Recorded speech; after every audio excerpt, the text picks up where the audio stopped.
All right, everybody. Good evening. This is a Friday night edition of CPS Victims Searching and Hunting for Justice. Everybody, I'm here because there's something deeply wrong. It's not about the bad parents. I'm talking about good parents, moms and dads, folks like you and me who love their kids more than life itself. Yet there's a system out there with the power to step between a parent and a system with a frightening reach. Child Protective Services, we hear the name, and we should think, hey, we're safe, right? After all, kids need protecting. But what if I told you the protectors could become a threat? The well-meaning caseworkers under pressure and sometimes with too little evidence making judgment calls to shatter families. I'm talking about our inalienable rights, the ones no government should touch. The right to raise your family as you see fit, with your values, your traditions, the right to medical privacy, to make choices about your child's care, the right to be a freaking parent. With CPS investigations, those home visits, it feels like suddenly you are the one on trial, the one who has to prove you're good enough, and if they disagree, they can tear your world apart. Now, I'm not saying bad stuff doesn't happen. It does, and CPS has a tough job, but I'm saying the system is broken. It's tipped against the parents, especially those without the money for fancy lawyers or those who don't speak the language or the literacy. This isn't a rant. This is a call to action, because here's the thing. We don't have to take this lying down. There are ways to fight back, to demand accountability. There are organizations out there filled with parents, advocates, even lawyers who know the system inside out. Folks who can help navigate this nightmare, who remind us that we're not alone. This show is our platform. We're going to expose the overreach, the heart-wrenching stories, but also the victories, the light at the end of this tunnel. The fight, and we will demand the accountability with our fights. There are organizations that will help us, like abolishcps.com. There's people like Malibu Dallas out there who spend every waking moment trying to help others with their fights against that. There's Justice Jess.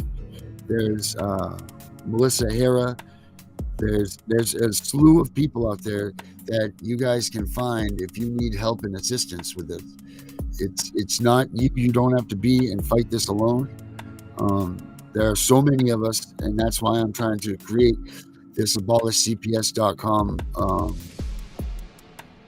platform, so that we all have a place to go, where we have a one-stop shop, that we can go there for literature, we can go there for support, we can go there for Zoom calls, lawyer calls, all of these things that you need, right down to even apparel, to show that your disgust or the distaste for CPS is all there. There's cameras, there's books, there's all kinds of things that you can purchase there at abolishcps.com. But this is what we're doing, people. This is very important, that we start moving ourselves to the center and together. I know we all have, and our kids in our cases are the most important thing to us, and everybody else is in second place. But this is bigger than that, guys. This is about us coming together, being a solid unit as one, so that we can show all of these people that we're not taking this anymore. We're not taking this sitting down. You're not taking our damn kids. Now, we have an important election that's coming up, and I can't emphasize enough to you how much this means, because we've been waiting for 4 years to change this government around, so that we could finally have our say and our voice going for us and for our children, so that we can get them returned home. We're tired of the corruption. We're tired of the way CPS treats us. We're tired of the way our children are being treated. It's time for us to take the stand that we need to take. And I think this is it, guys. We're going to do this. There was a senator not too long ago by the name of Nancy Schaefer. She was an amazing senator who, against everybody's thoughts, against everybody's speaking out against her, she took the bull by the horns and she fought against CPS for us. Now, suddenly, her and her loving husband had a murder-suicide. I hope that you can read in between those lines. And she was she was removed from office prior to that, but then her loving husband and her, they were involved in a murder-suicide, supposedly, and she was killed. And that was the end of her run. But I mean, some of us need to come here and pick up where she's left off, and that's what we're choosing to do here. I know we're not big name politicians, and we're not even. My name is nothing on the CPS Punisher, and that's even not even hashtagable yet. But with the help of everybody and all of us getting together, we can make this something, because, we can't allow this to continue. We can't allow our government to still be the center of human trafficking, because that's what's happening here, guys. I got this story I want to share with you here real quick while we're waiting. This here is, well, I'll just allow you to check it for yourself. This story came out in the news 9 months ago. This was at the Senate hearings. They were questioning the HHS people. Wait till you get a load of this.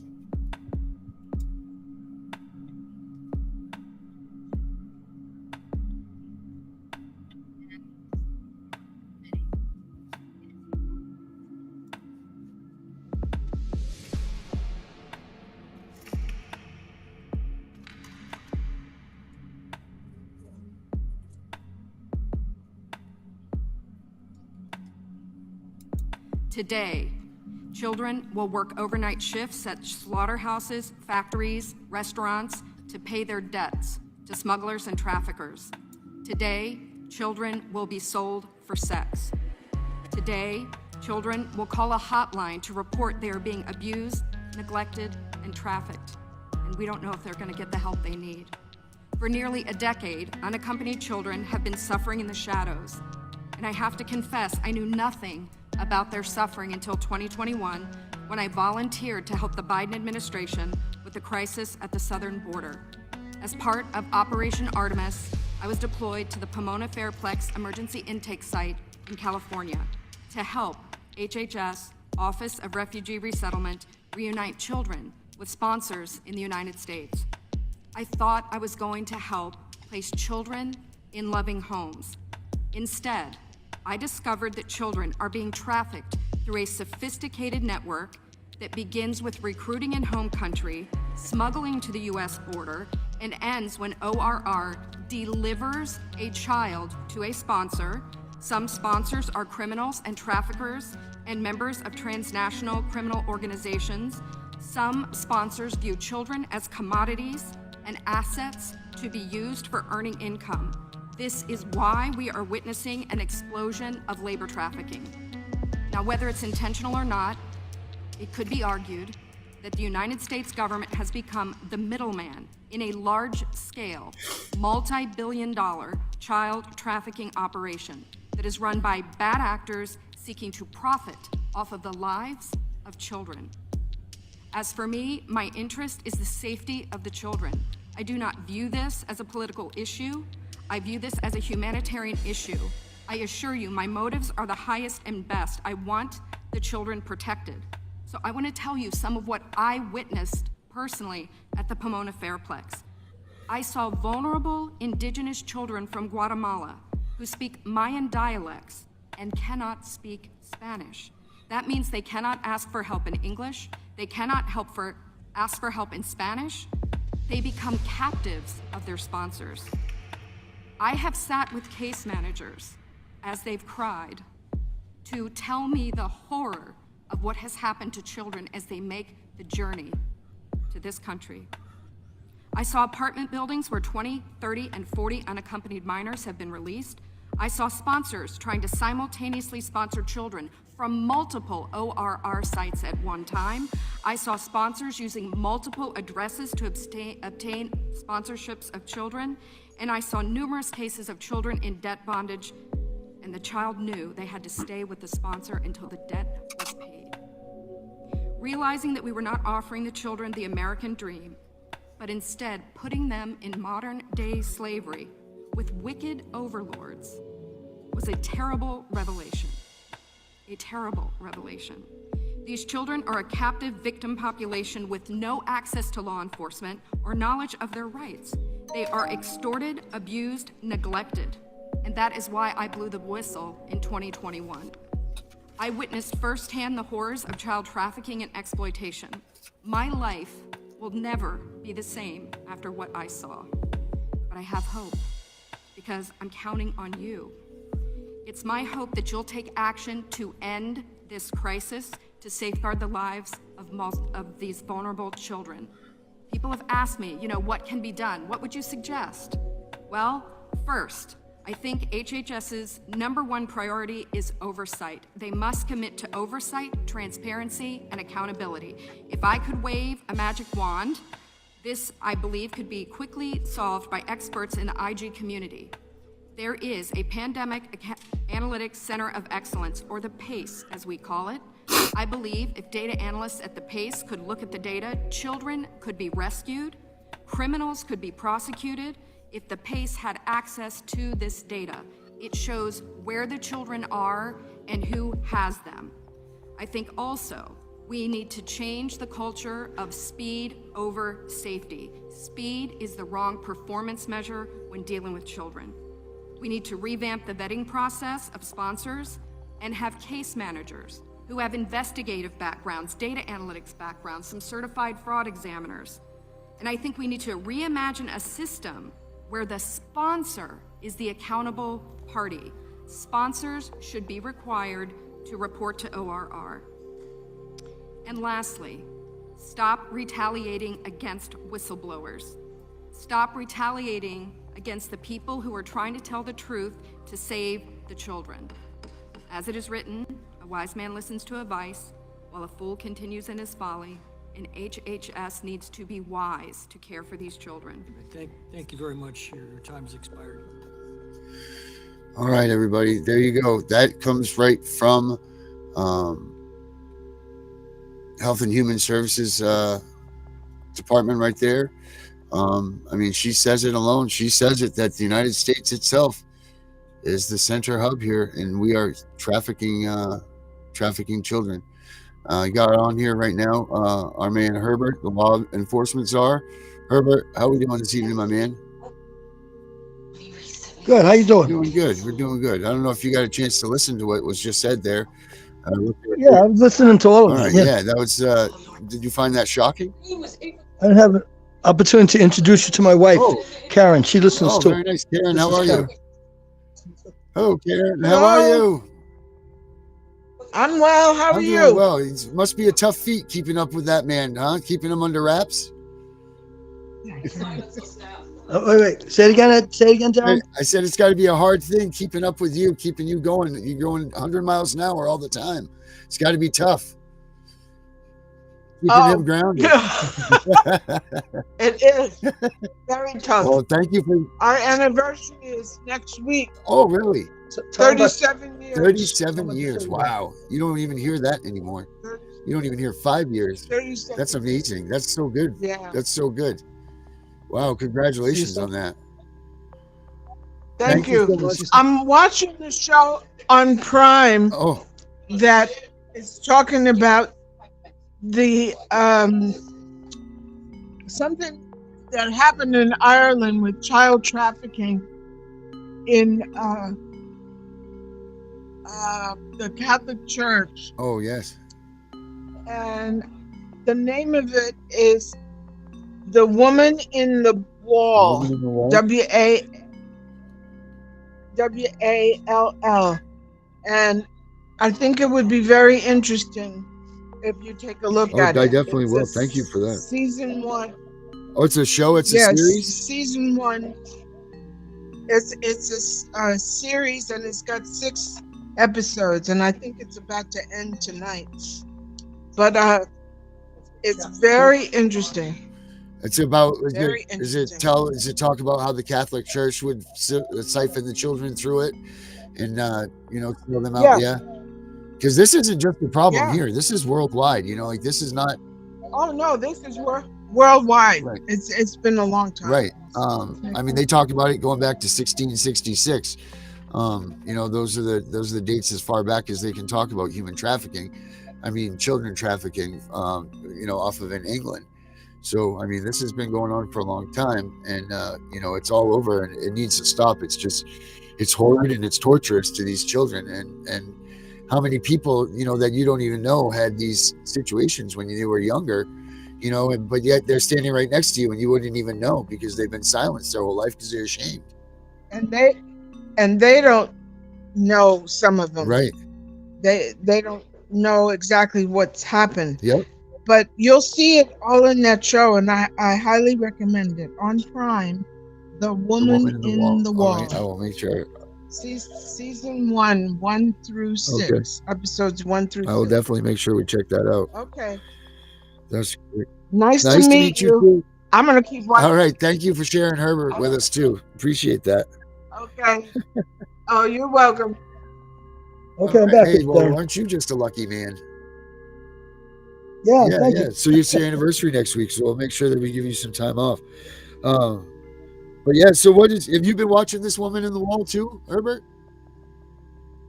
Yeah, I was watching a little bit of it, but I've been on with you a lot too, so I didn't know what it was all about until I was trying to get on with you today, and I realized you were doing your monologue, and you had another thing that came on. So that's when I started watching The Woman in the Wall, and I realized it had to do with trafficking. All right, so we should definitely take that one out and check that one out then, huh?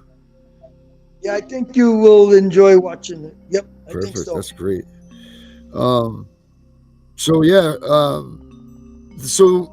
the Health and Human Services talking about their data, and the United Nations has posted that 84% of the children that have come through CPS, and that they have found that have been 84% of the children that the United Nations has found that's been trafficked have come through CPS in this United States.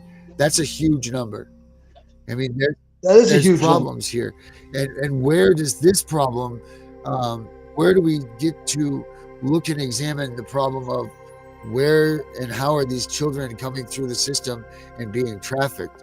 I mean, obviously starts with an oversight, but this thing trickles down. It starts from a federal mandate and federal ideas and a fundamental, and then once it gets to the state, it trickles down, and by the time it gets to your town, it's dissipated to Joe Blow is the caseworker, and no one's paying attention to what Joe Blow is doing because the money is always just coming in.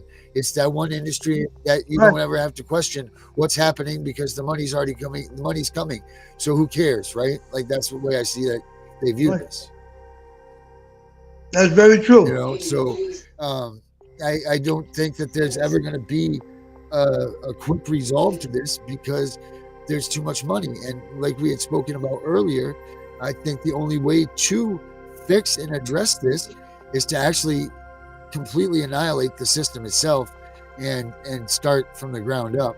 I know that we had agreed to disagree earlier, but in looking at paperwork today and looking at stats and looking at numbers, I mean, this Child Protective Services, you have a 12% chance of being reunified with your family if you are actually taken into CPS custody. That's not a good number. So that means 88% of the kids that they take into custody are going to never see their parents again. And that's going to be okay. That's not a good number, especially when all of these pieces of literature that are created by our legislatures all state an opposite. They all state that we need to enforce the reunification of the family unit and not the taking away of the family unit or the disabilitating of the family unit. We need to pay more attention to keeping kids in their homes. I mean, we have studies that prove that if kids are in fact abused, that their mental stability and all of those issues that arise are better off staying in that home than if you were actually removed from the home to be made safe. Like the trauma that they're finding that's coming from these child removals from homes it's just mind-blowing. And it's more mind-blowing that you have statistics that lead in this direction and that these people continue to do the same practice. I mean, what kind of place or what kind of company in the world could you work for that 84 or 88% of the time they get their investigations wrong, What kind of company in the world could you have a return rate of 12% off of your, the product that you're bringing in and returning? I mean, these numbers are completely flip-sided. And if it were a business in this country, it would be shut down a long time ago. I mean, I agree. We know that there needs to be something in place for Child Protective Services to maintain and to watch over and to monitor children that are abused. That's a fact. We can't just abolish CPS and walk away. That's a fact. Because there are too many kids out there that do need a voice and that do need help. Unfortunately, they're spending too much time worrying about their sports cars and what kind of nice apartments they have and how they're going to obtain a bonus, and they're not going after the kids that are in the families that need this help. That's why kids are still dying when you have such a system. Herbert, if I told you that there were more caseworkers than IRS agents, would you believe that? No. Yep. By triple. Really? Yep. That's crazy, right? The biggest collection. Nope, I wouldn't believe that. Right. So that tells you the magnitude of manpower that they have and that they have access to and that they share, but they all sit there and say that they're overworked, they're underpaid, they're this, that, and the other. And meanwhile, they have more employees than anybody else in the government. And they're still coming up with numbers that don't work. They're taking kids. We got to talk about imminent danger. They're taking kids because of imminent danger situations. If I called the police department and I said I had an imminent danger situation, I mean, I would think you're having the SWAT team come, helicopters, Channel 9 News, ambulances, the whole kit and caboodle, right? If there's an imminent danger situation. Yes, that's correct. So why correct. are these caseworkers waiting days, if not weeks, to pick up the children that they say are in imminent danger when they get that call for their kids? That there's no imminent danger. I would think that if it's imminent danger, that child needs to be removed immediately because their life is on the line. And that's what we looked up in Black's Law Dictionary. It said that is the way that the term is used. It means like, man, things are going down now. We have no time. I mean, in my own situation, they wrote that preliminary protection order and they waited 9 days. My daughter was in such danger that they waited 9 days to come and pick her up. That's firsthand. So it didn't sound like imminent danger to me. I mean, when they came to pick her up, she was playing in the garage, having a good time with us, building a fence. Me and her were building a fence. There was no imminent danger. And it's about time that we take these words and we take these terms and we focus on them and we make them actually mean something instead of them meaning so much. Because I can say there's imminent danger and you can say that there's imminent danger, and I think we both would come to the same conclusion, like we got to get there. But how is it that the courtroom doesn't say that imminent danger is imminent danger when imminent danger is imminent danger? You know what I mean here? Like, why is there so much discrepancy on the courtrooms to what imminent danger is and should be, but yet they're the ones that dictate those terms and enforce them? It just doesn't make sense. The only thing that tells me is that there are judges. There are all kinds of political hands at bay here that are just using these terms as their own beneficiary for their own purposes to get bonuses and what they need from the CPS unit. I mean, that's all that this can be. I mean, they lack so much supervision that they're getting away with everything. I mean, the average of 600 to 800 kids a state are missing each year from the foster care to the adoption range. Now, where are these children? And it's not just 1 year, it's every year this goes on. Where are these kids? And where's the outrage for the kids that we're looking for? Where are the people coming out and saying, where are these kids? They're shut up. They're put in the back of a manual on a post office wall with we don't even put the milk cartons out anymore, for crying out loud. Because why? Because I'll tell you why. Because Child Protective Services has weaponized the kidnapping systems. They have turned it into their own usage. That's why when you get Amber Alerts now, majority of the time, if they're not 100% of the time, are for parents that go and steal their kids back from CPS. Now, the funny thing about the Amber Alert system is that it clearly states that a parent cannot steal their child. That's not kidnapping. Somehow, CPS has infiltrated the FCC. They've infiltrated all aspects of our lives. So we can't just allow them to reform, because the more we allow them to reform, the more they dig into our everyday surroundings and they become what we are. It's not just one building in Washington, D.C. This is multiple hundreds of thousands of people on all walks of life. You know, it's not just caseworkers. They have hospitals, they have education buildings, they have all of these things that in a little tiny corner, if you look up, it'll say Health and Human Services, but yet it's, you know, Joe Blow's, you know, whatever. There are so many places that they've infiltrated that we don't realize that they're sneakily, I don't know if that's not quite a word. Excuse me, sorry about that. That there's so many places that they have embedded themselves into that we don't know. They're in our schools now, but yet it's supposed to be illegal for them to approach or be involved with them in schools. So what do? They plant themselves in the schools and become part of that entity. Now, you don't know if your child's talking to caseworkers at school anymore, do you? Now you have no idea, because she said your little girl just came home and said the art teacher spoke to her.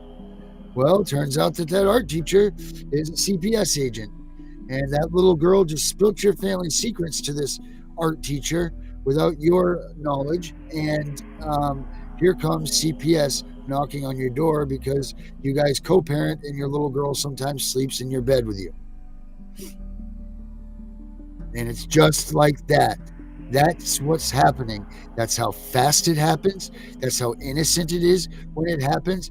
I mean, come on, we're all parents. Our kids have all run into our bedroom screaming and crying from the boogeyman. What do? You throw your kid in the middle of the bed, you cover them up with some blankets, tell them everything's going to be okay, it's safe. That's a reason to infiltrate a home with Child Protective Services? That's a reason to come in and make a decision on a whole family that it should be dismantled and taken apart? I mean, come on. This is just getting out of control, and it needs to be stopped. And we can't, this is a freight train running out of control. And unfortunately, some of us are going to have to jump in front of this thing to get it to stop. It's just unimaginable how much of a system that is meant to do so good by so many has been turned into a mockery. It's been turned into a source of refund. It's been turned into a monetized tool. It's been turned into political discussion, all at the expense of the poor little children being torn away from their families on a moment's notice. You know, you think it's bad being a parent. Imagine being 3 or 4 years old and you don't even know what the hell's going on.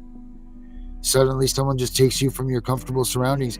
They rip you out of it and just plop you in the middle of a house that's dirty, that you don't know people, and you can't have contact with your parents. The only things that you've known. Now, does that sound anywhere like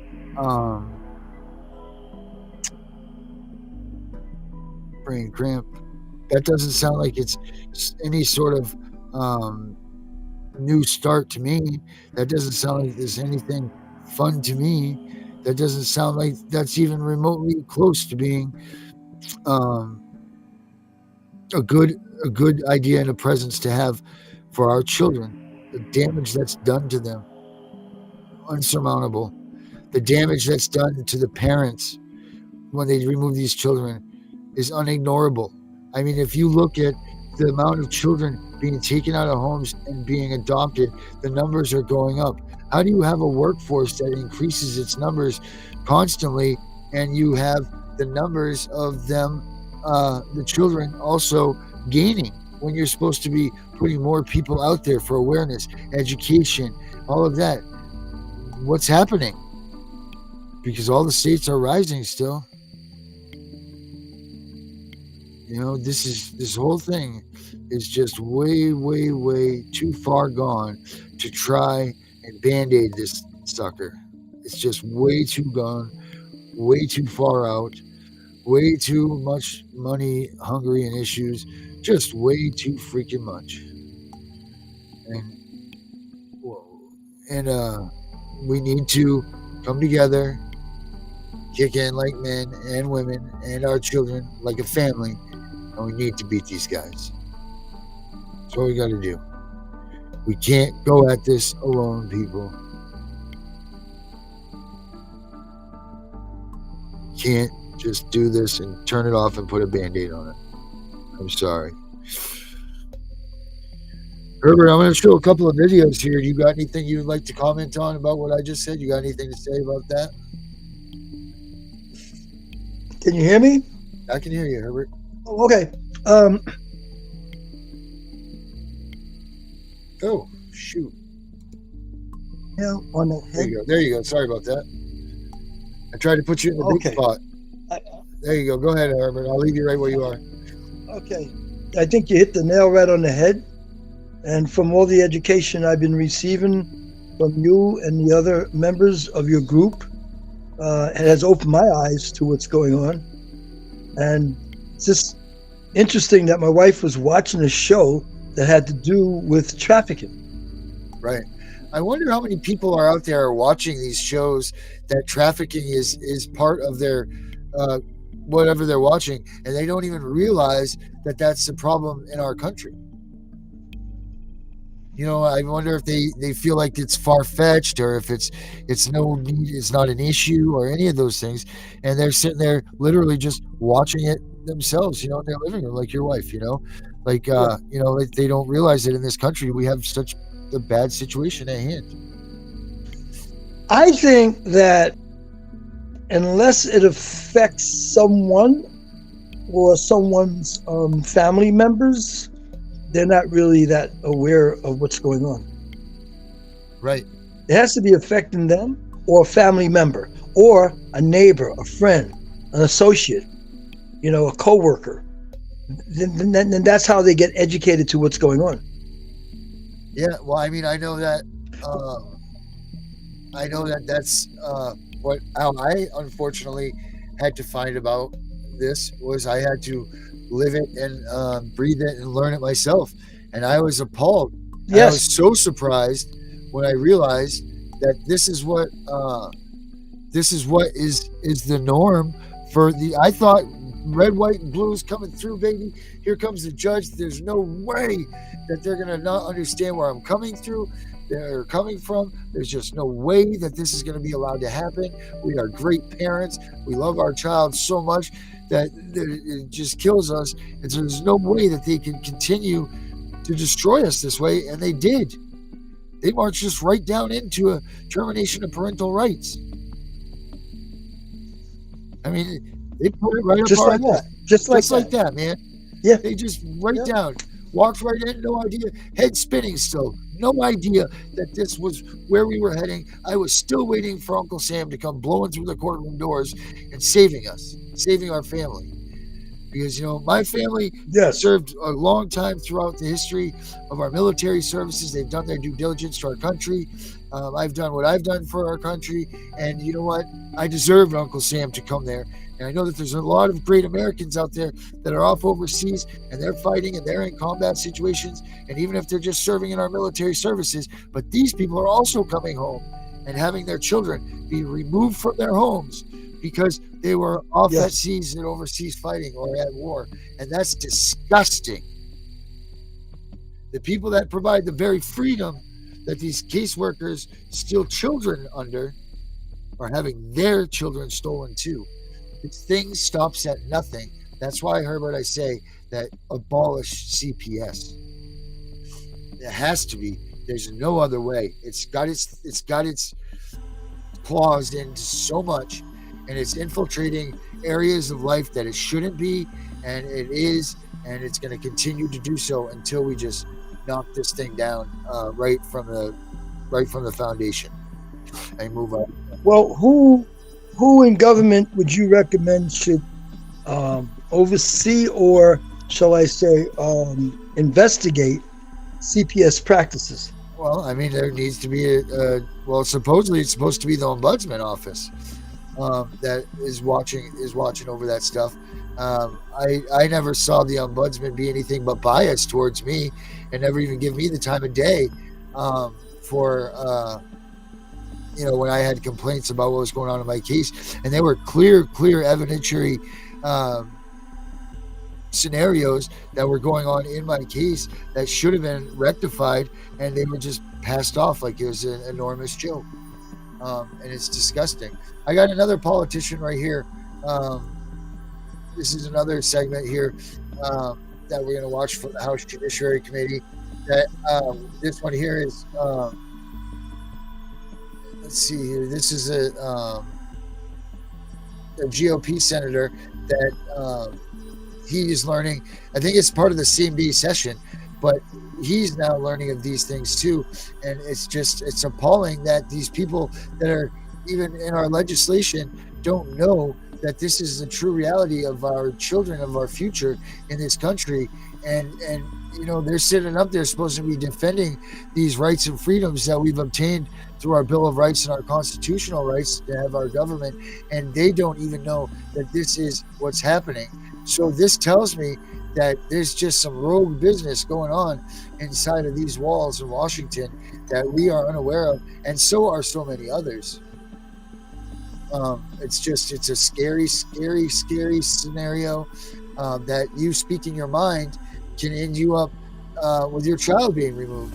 We talked to someone not too long ago where they were speaking out against their uncle who molested them as a child, was a circuit judge, and they tried to offer her money to not come up with her story. So when she refused the money to extort her, they came and they stole her kids. Now that's a scary damn thing. If I'm correct, that's the lady that was up in Canada. Was that the Canadian? No, that was the lady. Massachusetts, Minnesota, I believe, or maybe. I'll have to go back and look. But yes, we did have her here, and it was just mind blowing that this is how this is done, and just nobody. Oh no, she was from Arizona, was she not? Yes, Arizona. Oh, okay. So this is just all crazy. But here, let's take a look at this some more of this House Judiciary Committee here.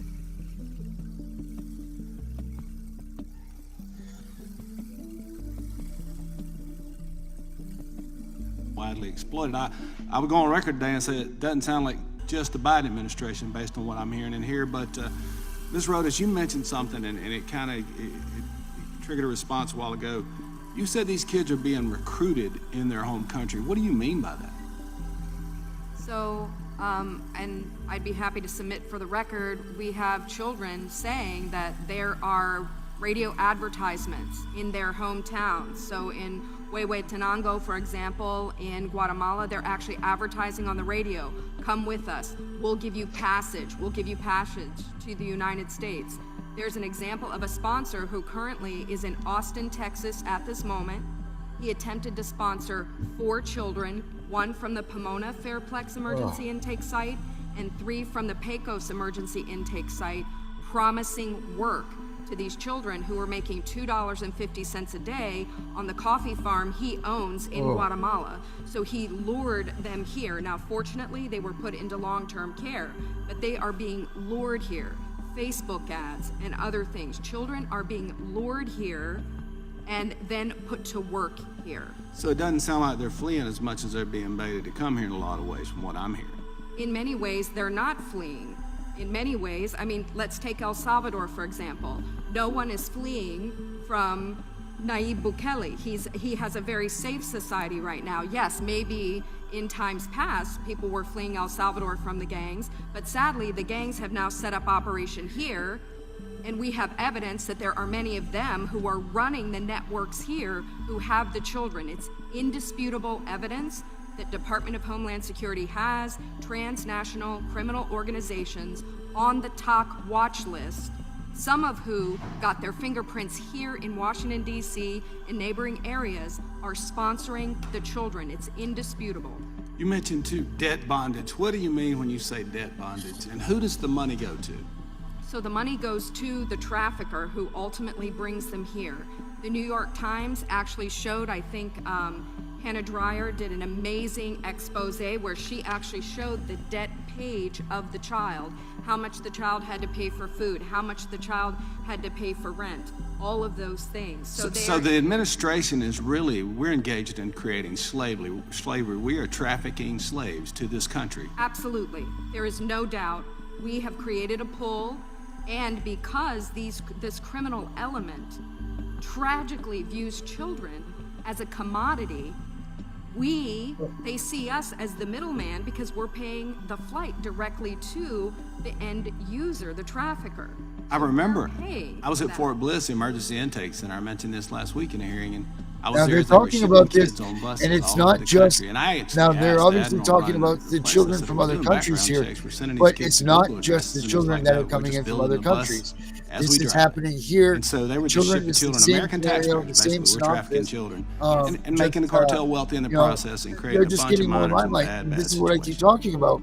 This is more like we need to get more of this out to the people, to the public, to let people know that children of our own country, our own land, are being trafficked right here at home, sex trafficked, sold for different things that are too disgusting that I don't even want to speak about. All of this stuff is happening right here. CPS has it right under their nose, and they're getting it wrong all the time. Now, that's either because they just are too dumb and they're not picking up on it, or they're in on it. There's only two answers that you can rightfully insert in there that make any type of sense, because any sort of questioning in the middle of this is just asinine. Like this is just getting out of control. When you're having hearings on children trafficking in our country, man, seriously, That's a shame. it is damn shame, man. But we got to live to fight another day. We got to live to fight for another dollar. We have to live to fight anything so we can get this thing abolished. We had Ashton Kutcher. He was a few years ago. He came out in the limelight and tried to help us in our cause, but he was kind of shunned away too. There's just so much. There's just so much out here that's going on in the world that it gets these situations get slid in between the cracks, and we need to quickly get a hold of the child trafficking situation, because it's fastly gaining speed, and it's just getting terrible. So that's why I say this election that's coming up is so important that we pay attention to who is running, who is going to fight CPS, who is going to stand with us and continue on with the fight that we're having, who's going to try to get out in the front of all of this and put their neck on the line as a person of reputable proportions, to get out there and say, hey, I'm so-and-so, I'm a somebody, and I want to stand with these people. We need somebody like that to come out and do this for us. We need somebody that can get thousands of people together at a time to come out here and stand with us, to prove that this is a real thing. This is Nancy Schaefer on CPS Herbert. I don't know if you know Nancy Schaefer, but this is her speech from 14 years ago And you'll see here that nothing has changed in this. This is the Nancy Schaefer. I just want everybody to just take back, listen to this, and this is what we need in a politician to come out and stand up with us for this movement.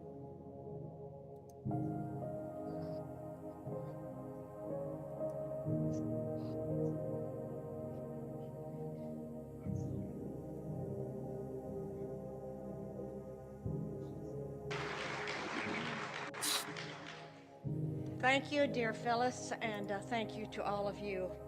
I have served in the Georgia State Senate for 4 years. One of my greatest pleasures, other than my sonogram bill, was getting the resolution passed to stop the North American Union.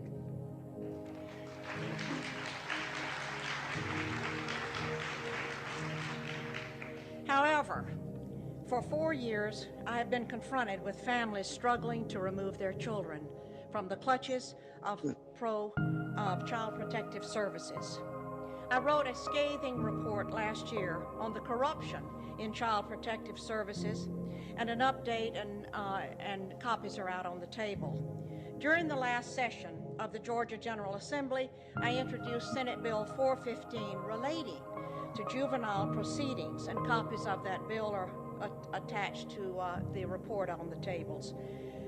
The Bill 415 called for the time allotted for the Department of Human Resources to provide emergency care to a child without a court order to be reduced from 7 days to 72 hours. It required a court order to enter the residence of a parent or guardian to seize a child. It called for family court to be open to the public. Confidentiality and secrecy in family court protects the wrong people. It provided that immunity in the system shall not extend to the seizures of children that are found to be in violation, nor to the administration of medication to a child over the objection of the parent or custodian, and it provided the state from applying for obtaining, receiving, or accepting adoption incentive payments under the Federal Adoption and Safe Families Act of 1997.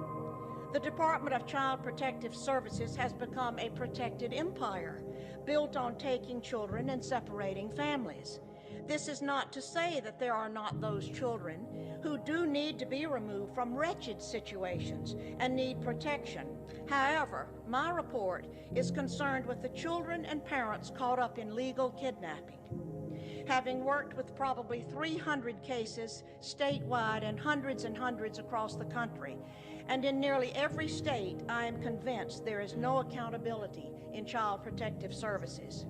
I have come to several conclusions. 2 or 3 are: 1, that poor parents, not always, but oftentimes, are targeted to lose their children because they do not have the wherewithal to hire an attorney and fight the system.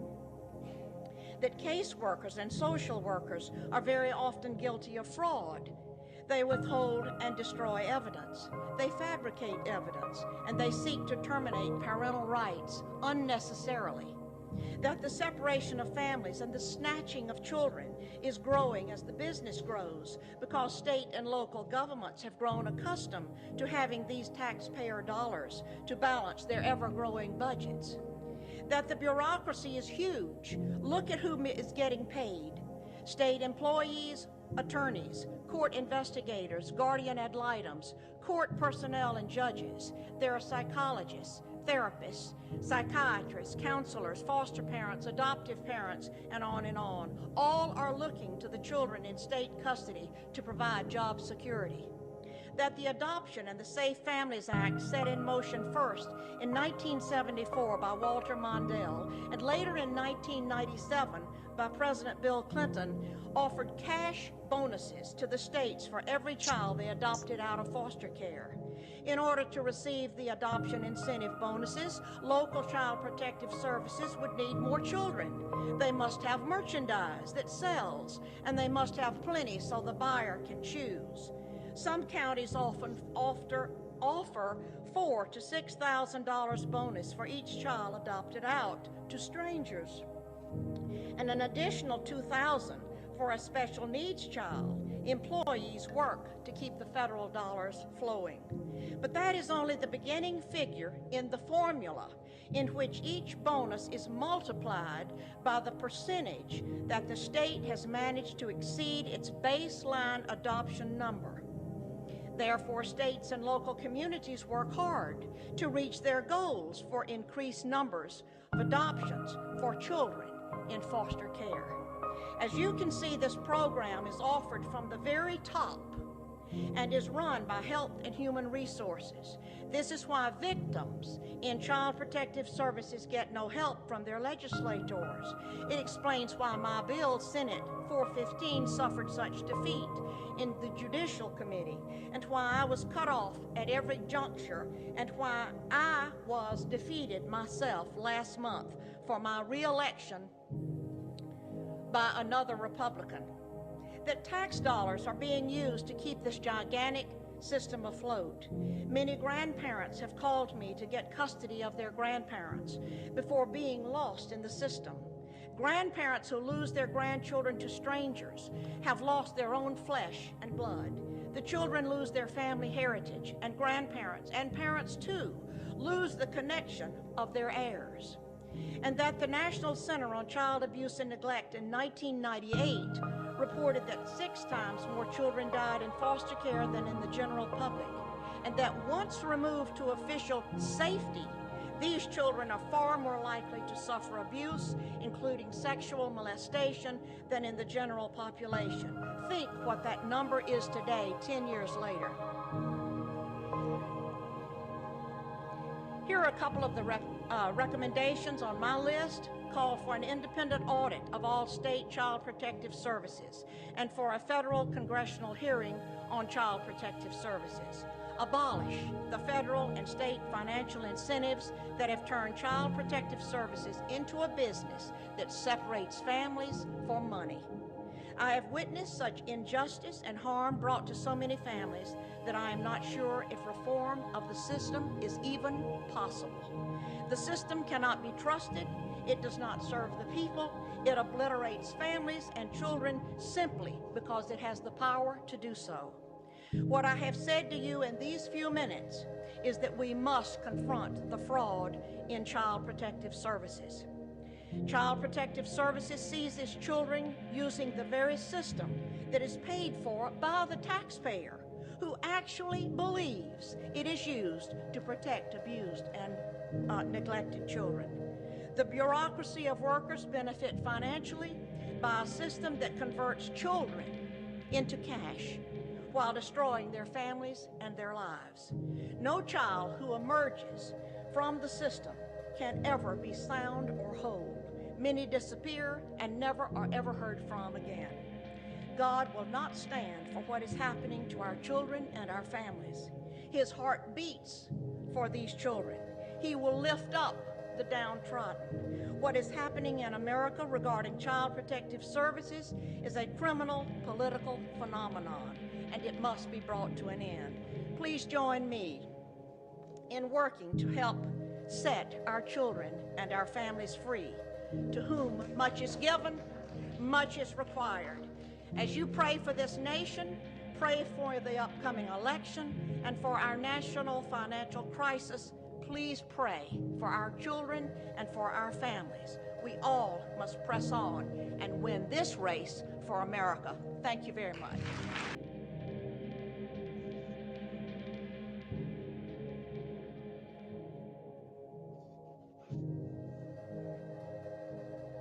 Hello, Darren. Hello, Herbert. That was 14 years ago. That was 14 years ago. Yeah. That Nancy Schaefer said that. Now, what do you think? 14 years, and look where we are now. Right. It's not. We haven't moved a step. No, we're still asking for the same things that that Nancy Schaefer was asking for 14 years ago, and she was killed because she stood up for us. So I think that she deserves nothing more than one of us to come up and take her role and hold a candle to what she did.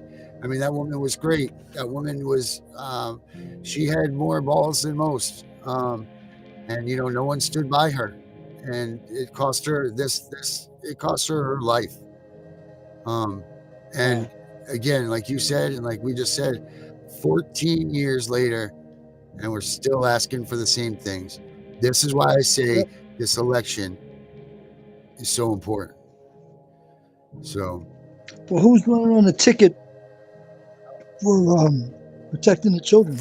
we're gonna have to start looking into that. Maybe we can get our listeners to help us out with some of that. Inputting like who in the different states are supporting. I mean, like I know the Josh Hawley guy. He's been a good front runner against the Health and Human Services and the child trafficking. The gentleman's name earlier that we just watched, I can't think of his name right off the top of my head. But there are people out there that are starting to not turn the blind eye to the system, and we're going to have to just start uncovering them so we can get the news out there and help people decide who they need to vote for and who they definitely do not need to. But if we have any guests or any people that are out there watching, if you can email us at help@abolishcps.com and tell us who in your election areas are going to be running against the Child Protective Services bill or platform or whatever, we would greatly appreciate that. Herbert, we've made it to our 1 hour benchmark. I'm going to let you have your last word if you'd like, and then I think we're going to kick it and take the weekend off, my man.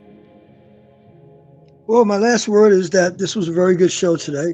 I think you put on and demonstrated a lot of information for the viewers to think about. And I'm hoping that some of the viewers would come on and share their stories with us. Absolutely. So it could be passed on to others. And hopefully there'll be people out there that can assist them. Yeah, it's all about, we all need to be together, we need to all come together as one here. This isn't a fight to be fought alone. We all need to be together because it's a very heart-wrenching and trying time. So, all right, Herbert, well, you have yourself a good weekend, my man. I will talk to you later on, and we'll be back here for Monday. Okie All dokie. right, Herbert. Sounds like a plan. Yes, sir. Take care. All right, everyone. You saw it. There's not really much more to say than wake up 14 years later, and we're still sitting here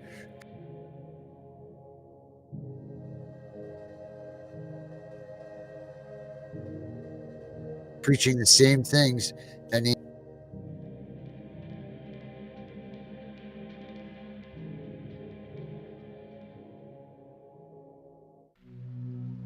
So many of us that need this.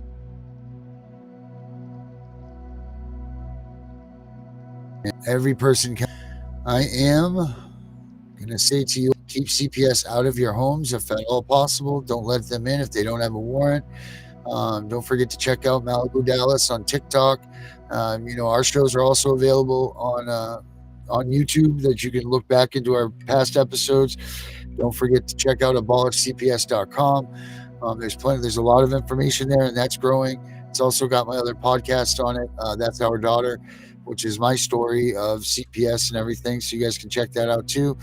But as far as that's it. This week's a wrap. CPS Punisher. I'm out.